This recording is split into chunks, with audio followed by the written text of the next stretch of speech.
Boss ಎಲ್ಲರಿಗೂ ನಮಸ್ಕಾರಗಳು. Welcome back to Sagar stories. ಹೌದು, ಬ್ರ್ಯಾಂಡನ್ ಮೆಕಲಮ್ನ ಇವರು ಶಾಕ್ ಮಾಡ್ತಾ ಇದ್ದಂಗೆ, ಕಿತ್ತಾಕ್ತಾ ಇದ್ದಂಗೆ ಟೆಸ್ಟ್ ಫಾರ್ಮ್ಯಾಟ್ ಇಂದ ಹೆಡ್ ಕೋಚ್ ಆಗಿ ಇಂಗ್ಲೆಂಡ್ ಕ್ರಿಕೆಟ್ ಬೋರ್ಡ್ ಅವರು ಆಫರ್ನ ಇಟ್ಟಿದ್ದಾರೆ. ವೇಕೆನ್ಸಿ ಇದೆ ಅಂತ ಗೊತ್ತಿತ್ತು ಎಲ್ಲರಿಗೂ ಕೂಡ. ಸೊ ಈ ಪೊಸಿಷನ್ಗೆ ಒಬ್ಬರನ್ನ ಟಾರ್ಗೆಟ್ ಮಾಡಿದ್ರೆ ಸಿವಿಯರ್ ಆಗಿ ಸೀರಿಯಸ್ ಆಗಿ ಟಾರ್ಗೆಟ್ ಮಾಡಿದ್ರೆ ಅಂತ, ಅದೇ ನಮ್ಮ RCB ಹೆಡ್ ಕೋಚ್ ಆಗಿರೋ ಆಂಡಿ ಫ್ಲವರ್ಸ್ನ ಟಾರ್ಗೆಟ್ ಮಾಡಿದ್ರೆ ಅಂತ ಇನ್ಫಾರ್ಮೇಶನ್ ನಮಗೆ ಈಚೆಗಡೆ ಬಂದಿತ್ತು. ಸೊ ಇದು ರಿಲೇಟೆಡ್ ಆಂಡಿ ಫ್ಲವರ್ಸ್ ಅವರು ಕನ್ಫರ್ಮೇಶನ್ ಆಗಿ ಕೊಟ್ಟಿದ್ದಾರೆ. ಆಫರ್ ಬಂದಿತ್ತ ECB ಕಡೆಯಿಂದ, ಏನ್ ಕತೆ ಅಂತ ಡೈರೆಕ್ಟ್ ಆಗಿ ಓಪನ್ ಆಗಿ ಹೇಳಿದ್ದಾರೆ. ಹೌದು, ಆಫರ್ ಬಂದಿದಂತೂ ನಿಜ, ಅಂದ್ರೆ ನಾವ್ ಹೇಳ್ತಿರೋದಂತೂ ನಿಜ, ನಾನು ಹೇಳಿದಂತೂ ನಿಜ. ಆಫರ್ ಬಂದಿತ್ತಂತೆ, ಅವರೇ ಹೇಳಿದ್ದಾರೆ. ಸೊ ಆಫರ್ ಬಂದಿತ್ತು, ನಾನು ಮಾತಾಡಿದೀನಿ, ಇಂಗ್ಲೆಂಡ್ ಕ್ರಿಕೆಟ್ ಬೋರ್ಡ್ ಜೊತೆಗೂ ಕೂಡ ಮಾತಾಡಿದೀನಿ ಅಂಡ್ ರಾಬ್ ಜೊತೆಗೂ ಕೂಡ ಮಾತಾಡಿದೀನಿ. ಸೊ ಮೈನ್ ಇರುವಂತವ್ರು ECBಲಿ. ಸೊ ಇವ್ರ ಜೊತೆಗೆ ಮಾತಾಡ್ತಾ ಇದ್ದಂಗೆನೆ ನನಗೆ ಅನ್ಸಿದೇನು ಅಂತಂದ್ರೆ, ಅಂದ್ರೆ ಒಬ್ವಿಯಸ್ಲಿ ಆ ಒಂದು ಸೈಡ್ಗೆ ಕೋಚಿಂಗ್ ಮಾಡ್ತಾ ಇದ್ದಾರೆ ಅಂತಂದ್ರೆ, ಒಂಥರ ಎಸ್ಪೆಷಲಿ ಟೆಸ್ಟ್ ಸೈಡ್ ಕೋಚಿಂಗ್ ಮಾಡಿದಾರೆ ಅಂದ್ರೆ ಕಂಪ್ಲೀಟ್ಲಿ ಡೆಡಿಕೇಟೆಡ್ ಆಗಿ ಅವ್ರಿಗೆ ಇರಬೇಕಾಗುತ್ತೆ. ಸೊ ಅವ್ರದ್ದು ಒಂದು ಲಿಮಿಟೇಷನ್ಸ್ಗಳು, ರೆಸ್ಟ್ರಿಕ್ಷನ್ಸ್ಗಳು ಒಬ್ವಿಯಸ್ಲಿ ಇದ್ದೇ ಇರುತ್ತೆ. ನೋಡ್ದಲ್ಲಪ್ಪ, ಬೆನ್ ಸ್ಟೋಕ್ಸ್ ಬರಲೇ ಇಲ್ಲ ಆಡೋದಕ್ಕೆ, IPL ಆಡೋದಕ್ಕೆ. ಸೊ ಅವ್ರು ಒಂಥರ ಅದಕ್ಕೆ ಸೀಮಿತವಾಗಿದ್ರು. ಅದೇ ತರ ಇವ್ರ ಕೋಚ್ ಕೂಡ ಒಂಥರ ಸೀಮಿತವಾಗಿರ್ಬೇಕು ಅಂತ ಅವರು ಗೈಡ್ಲೈನ್ಸ್ಗಳು, ರೆಸ್ಟ್ರಿಕ್ಷನ್ಸ್ಗಳು ಅದು ಇದು ಎಲ್ಲ ಇಟ್ಟಿರ್ತಾರೆ. ಸೊ ಅದಕ್ಕೋಸ್ಕರ ನಾವು ಮುಂಚೆನೆ ಹೇಳಿದ್ರು.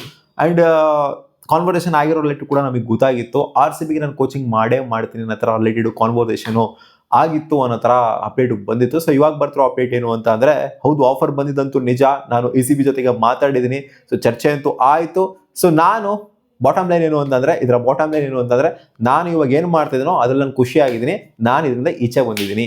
ಅಂದ್ರೆ ಅವ್ರು ಕೋಚಿಂಗ್ ಮಾಡ್ತಾ ಇಲ್ಲ ಇಂಗ್ಲೆಂಡ್ ಕ್ರಿಕೆಟ್ ಬೋರ್ಡಿಗೆ, ಟೆಸ್ಟ್ ಫಾರ್ಮೆಟ್ಗೆ ಅವ್ರು ಕೋಚ್ ಆಗಿರೋದಿಲ್ಲ. ಅಂದ್ರೆ ಅವ್ರು ಒಪ್ಕೊಂಡಿದ್ದಾರೆ, ಚೆನ್ನಾಗೇ ನಾನು ಕೋಚಿಂಗ್ ನಾವು ಮಾಡಿದ್ದೆ, ಈ ಹಿಂದೆ ಸಾಕಷ್ಟು ವರ್ಷ ಇಂಗ್ಲೆಂಡ್ ಕ್ರಿಕೆಟ್ ಬೋರ್ಡಿಗೆ ಕೋಚಿಂಗ್ ನಾವು ಮಾಡಿದ್ದೀನಿ.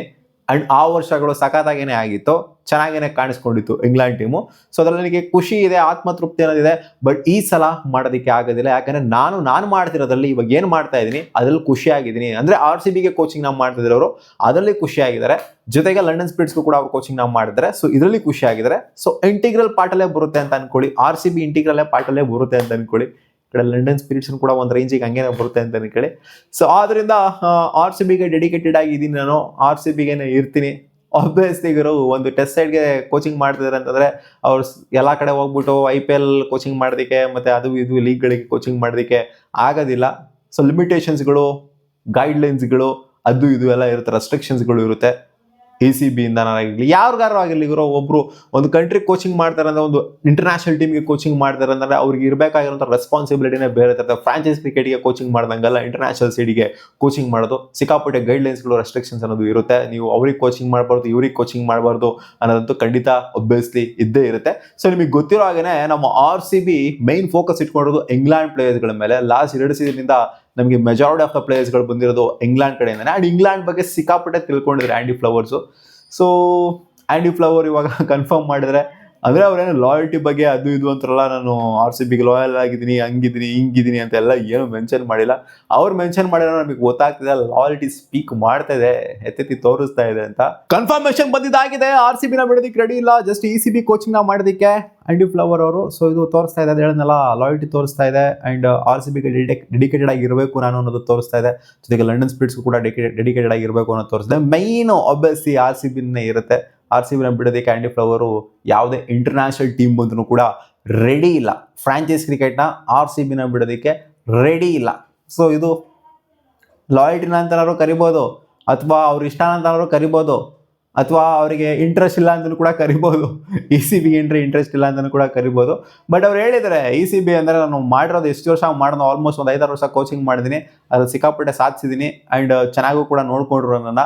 ಬಟ್ ಇವಾಗ ಆಗೋದಿಲ್ಲ ಅಂತ ಕ್ಲಾರಿಟಿನ ಕೊಡಿದ್ರೆ. ಸೊ ಅದರಿಂದ ಇಲ್ಲಿ ಡಿಸ್ಟ್ರಿಬ್ಯೂಟ್ ಆಗುತ್ತೆ ವರ್ಕು.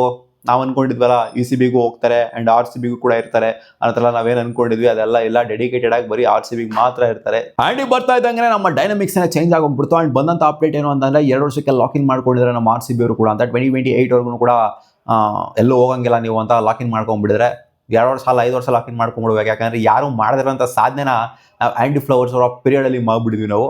ಸೊ 2 ವರ್ಷ ಅಲ್ಲ ಇವ್ರು ಕೊಡಬೇಕಾಗಿಲ್ಲ, 5-5 ವರ್ಷ ನೋಡಿ ಇವರು 3-4 ವರ್ಷ ಎಲ್ಲ ಯಾವುದೋ ಜಾತ್ರೆ ಕೋಚ್ಗಳಿಗೆಲ್ಲ ಕೊಟ್ಟಿದ್ವಿ ನಾವು, ಮೈಕಸನ್ಗೆಲ್ಲ ಕೊಟ್ಬಿಡ್ತಿದ್ವಿ ನಾವು. 3-4 ವರ್ಷ ಕೊಡ್ತಾ ಇದ್ವಿ, ಅಲ್ಲಿ ಏನೋ ಸಾಧನೆ ಮಾಡ್ದಂಗೆ ಕೊಡ್ತಾ ಇದ್ವಿ. ಆಂಡಿ ಫ್ಲವರ್ನ ಸುಮ್ಮನೆ ಬಿಟ್ಬಿಡೋಕ್ಕಾಯ್ತದ?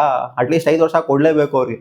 ಇನ್ಫ್ಯಾಕ್ಟ್ ಫ್ಲೆಮಿಂಗ್ಸಿಗೆ ಕೊಟ್ಟಿದ್ರಲ್ಲ, ಅಷ್ಟು ಪ್ರೊಲಾಂಗ್ ಮಾಡ್ಬಿಡ್ಬೇಕು ಆಂಡಿ ಫ್ಲವರ್ ಅವ್ರನ್ನ. ಇರೋವರೆಗೂ ಮಾಡ್ಕೊಂಡು ಹೋಗೋರು ಕೋಚಿಂಗ್ ನನ್ನ ಹತ್ರ, ಯಾಕಂದ್ರೆ ಆ ತರ ಸಾಧನೆ ಮಾಡಿದೀನಿ ಅವ್ರ ಪೀರಿಯಡ್ ಅಲ್ಲಿ.